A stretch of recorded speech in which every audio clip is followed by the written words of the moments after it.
Bam! What's happening, everybody? Coach Benway, the Dragon Slayer. One more round of the Dragon Slayer's epic bourbon tastings. Uncut, unfiltered, unedited, raw. And you know what? We're going to get into the Everyman bourbon tonight. Got a special guest that licenses movie clips for Major League Baseball, NFL, for the Jumbotrons. This guy's a heavy hitter. He's also the son of my next door neighbor up the street that was once upon a time in Ronald Reagan's cabinet or something for the West Coast, but that's another story for another day. Here's Curtis Bowden. Now, I gotta tell you as he's coming to come on in, I gotta tell you, this is a special tasting because we have not had a conversion, and here's what I mean. This is a Scotch lover. I hate to say it, but Curtis does love Scotch. And in this tasting, I'm going to see if we can convert him. I've already begun the process.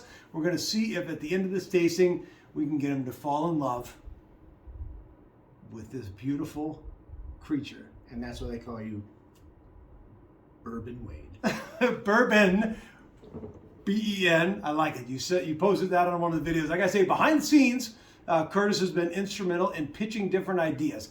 Turn the camera sideways. Do this, do that. Show the bottle so that we can actually see it on the screen. And so this is actually the coach of the coach behind the scenes. Wow. I post a video. I immediately ask him for feedback. The feedback that he has given me so far, as long as it doesn't have the word Scotch in it, has been golden. So I thank you for that.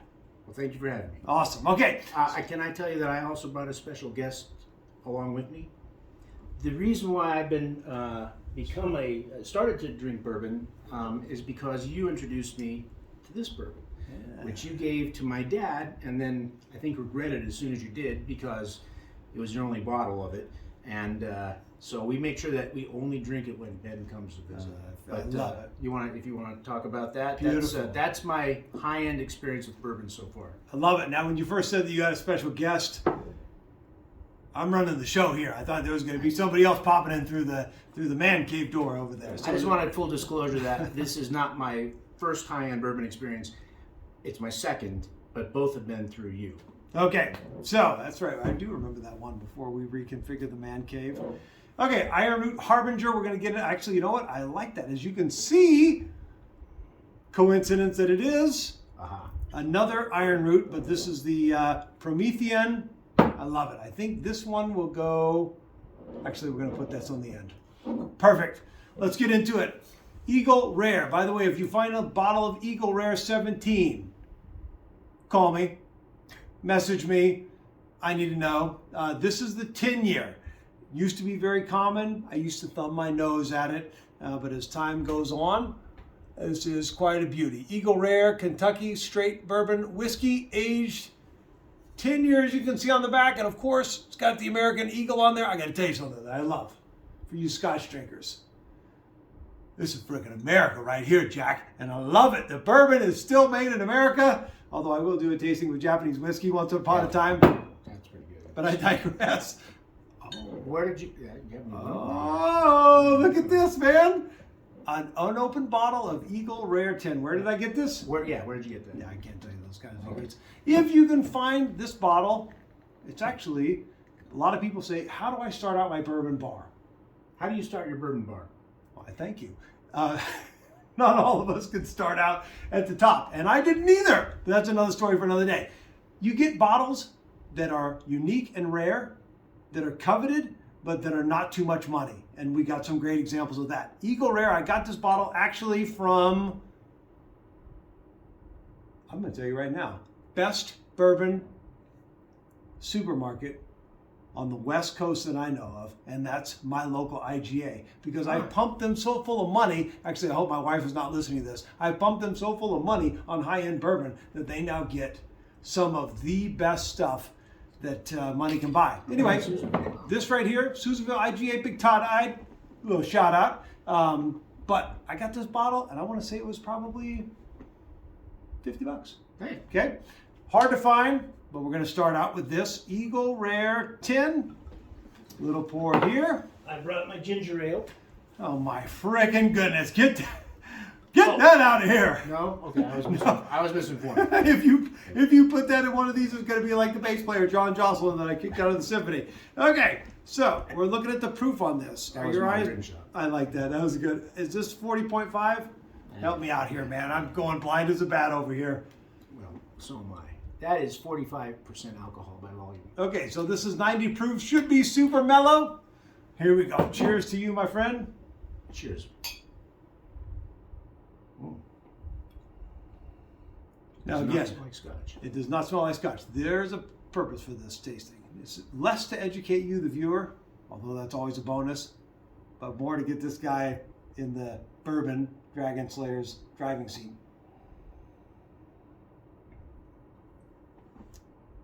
Oh, wow. Oh, that finish is so smooth. Boy, that was a journey. That was... So the nose, I can't tell much of a nose. Am I tasting vanilla? I taste the vanilla. I don't smell very much. Actually, to be honest with you, it smells like rubbing alcohol. I know that sounds bad. It is a little bit of a, harsh is too strong a word, but it has a strong nose. It's not a nuanced nose, but the flavor. Cream soda, vanilla. There's definitely a cherry or an apple tart in the front end of it. Yeah. It's interesting. So I taste it, and in the beginning, it comes in nice and full. Mm-hmm. The first tasting I had, it went like this on the back end and just dropped off completely. The second and third tasting that I have, the burn kind of lingers. It's there, yeah. That's It interesting. stays. Very, Yeah. very nice. That's good. Very nice. For what it's worth, I drink my scotches neat, so I appreciate this. Good, man. Remember, I talk about this every time. If I'm redundant, hit the fast forward 10 seconds. We drink it neat, nothing in it. Sometimes it needs a teaspoon of water, which is why I have this and my handy teaspoon to open up the palate. Sometimes it ruins it. It would definitely ruin this. And then that very rare occasion, we bring out the ice. We're going to need that for this one, just a little heads up warning. But for this one, neat as is, clean finish, lingers more the longer you drink it. Yep. It's not too complex, but it's also not too blasé. My first ever bourbon experience was, I think, Jim Beam, and I hated it, and I'm done with bourbon. So you can probably understand why. My second bourbon experience was right here, and I was like, oh, okay, I see, there's something going on here. This I like very much. This is, it doesn't remind me of my previous bourbon experiences. It's That's something, good. Yeah. something elevated. Yeah, and it's also, I unfortunately ruined you. Unlike Vanessa Williams, who sang "You Win and Save the Best for Last." You go and save the best for last. Not like that. I actually saved the best for first, Yes. and ruined you did. forever after. Yeah. Well, my first experience with Scotch was I was at a hotel in San Diego, and they're having a free Scotch tasting upstairs on the roof, and the guy running the tasting was a master distiller for Glenmorangie. Oh my gosh. So I became a Glen. That was my introduction to Scotch. Not a bad introduction. Wow, I got to say that when I was 12 years ago, single malt Scotch, small batch bourbon. I went back and forth between the two, much like dating multiple women. Multiple guys, when you're kind of tasting this one, you're tasting this one. I was going back and forth between the two, okay? Maybe a bad analogy. Yeah. Okay, how about when I coached men and women's soccer? And Better. the men's soccer team, I was like, I can lay into them. But man, they don't really give two rips about me. But the girls team, they really care. So I'm going to go to the girls team and focus on them. And then I'm like, well, I got to watch what I say. Can't blast them. Can't wait to get to the men's team. So I flip-flop back and forth. Exactly. Like a UT Alabama fan. Exactly like bourbon. Okay. Anyway, I like Scotch and bourbon at the same time. Right. There was a pivotal point in my life. We might get into that later, where I went whole hog, full stop on bourbon. But I digress. You want to save it for a future episode? Maybe later on today. Let's see how we're feeling. Okay. So remember, please don't have anything to eat before tasting. Not because the buzz will be richer, but because your taste buds will thank you for it later. Oh, so I should not have gargled a scope before I did that. You should not have had that spicy chipotle seasoned whatever you had. Okay. Now this is interesting. No cracker before or after, please. Just take some water, cleanse the palate, and if you can get a drop on your friend's leg. Especially when it's 28 degrees outside and I walk home with wet pants. When you get just a little drop on his leg, which I didn't. Okay, now these cool bottles. You notice we've got this bottle here, cylindrical. We've got this bottle, which is more rectagonal. Very important. Ironroot Promethean. I'm going to tell you the story about this. This is a bourbon whiskey. Do you need my glasses again? Yes, we do, because we need to read the proof. Ironroot Promethean. What's the proof on that? It is, it's 103 proof. Okay, so Prometheus is the god of fire. I'm going to kind of combine stories here. Right before COVID hit, literally 1 week before California went into a 2-week quarantine, they came out with a list.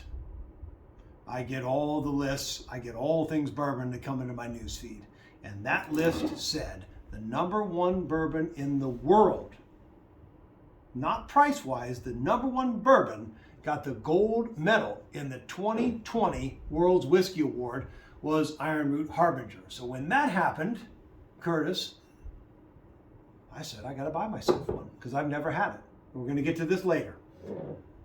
Nothing was for sale out there. I called and I called and I called because I'm sitting in a 2-week quarantine. I want to taste some new bourbon. I called everybody. Oh, is it down in Sacramento at Arden Fair Mall? Whiskey called? No, we're out. So I was in a conundrum. They sold out so quickly because it was at a certain point in time that you could not buy it anywhere. The distillery sold out. This distillery was so inundated with phone calls and people trying to buy their stuff that they could only release one thing at a time. When they released it, they said, we will not ship it. We are not selling it in stores. The only way that you can get it is to come and pick it up in person. So you know what I did? Reached out to my beloved fans out there. And I said, is there anybody in the Texas area, because this is distilled in Texas, that can go to this distillery outside of Denton and give me a bottle? I will pay. A friend of mine, Bill Bunker, a little shout out for my former trombone player in Uptown Brass Quintet and also the Susanville Symphony, said, my son lives there. I'm like, what's it going to take? He's like, well, it's going to take $200 in gas, plus the shipping, plus 2 bottles, because you got to buy 2 bottles when you go to the distillery. Smart. I'm like, whatever it takes. So a bottle that you would buy in the store for $69 ended up costing me about $400. Maybe more. Okay, so I bought this. I tasted it. It wasn't the best, but it was bold, fiery, and I fell in love with it. Anyway, I've not seen this in the stores, although they do sell that in the store if you can get it before people take a run on it. So this one right here, Ironroot Promethean, Goddess of Fire. When you have these rectagonal bottles, which I was getting into a while ago before I went blathering on about how I got this bottle, you don't pour it this way because it will spill and drip down the thing and you'll look like a moron licking it up. You take it to the side and you pour it this way, just like when you do a little wine and you do it this way. You don't have to do that and get carpal tunnel, but I will show you this. And then you stop it and it's a nice, neat pour. If you do it like this, did you see it? I turned it like that and it dripped down the side. All right, so now, this is one of the only bourbons that I drink. I don't know when I'm going to get another bottle of this, unless, Curtis, you want to make a run to Denton in your travels to Major League ballparks. You go visit the Dallas Texans. Yeah, the Rangers. Thank you. But that's okay. Yeah, it's a great ballpark. Then please pick me up another bottle. You got it. Okay, this is one of the few bourbons that I have, my man, with ice. But we're going to try it neat first. Exactly. Always try it neat first, maybe a little bit of water, and then an ice cube. Wow. Bam. That's pretty. Ooh. I don't know if pretty's the right word. That's okay. That's what hit my mind. Wow, that smells. I have not had this. I don't care if this video is 30 minutes. I can smell this for I tell you what, man. I don't care. I don't care if this this video is for 30 minutes. I'll tell you this. I had a little bit of a crush on Curtis from the moment that I saw him because he was so cool, cute, and also, I don't know, I told you in the very beginning, I was like, I love this guy. Man crush. Okay. So, dude, is this not like... Wow, it just...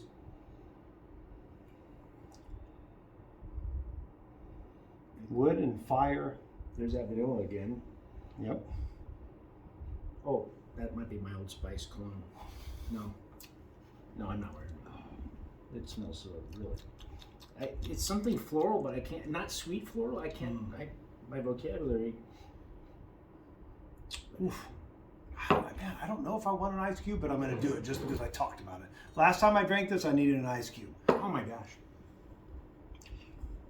You know what, the master distiller at Glenmorangie, he had this wonderful way, he had this little Irish accent, which I am not going to mimic, but he said, just put a wee little bit of ice in it it's a little bit shy, so you put a little ice in it, opens it up. And that was very I like that. I like the idea of a shy drink. I like that. Now, the problem with putting ice in it is that if we don't drink it relatively quickly, the ice will then melt and then ruin it. That makes sense. It does. I'm going to put a little bit there. I'm going to put a little bit there. It is rich. It is full. It's actually not as hot as I remember it. Last time I had it, I felt like it was too fiery. This is smoother. I don't know if that's the right word. I'm sorry, but this is less fiery, more smooth than the first one, in my opinion. Oh man, that ice changes everything. It's less shy. It's less shy. It's actually more bold. Yeah. Which a lot of times the ice will nullify the fire, right? A lot of times you put ice in it and you take it so that it will cut down on the heat. If we were drinking a beer, it would cut down on the bitterness, the hoppiness. But actually, that opens it up considerably. That tips it. And again, my vocabulary is bad for this stuff, so I'm speaking as a novice. But there's something going on the side of your tongue with the first one. Okay. This one's all down the middle, and for me, and it just it's like it's on a straight line of.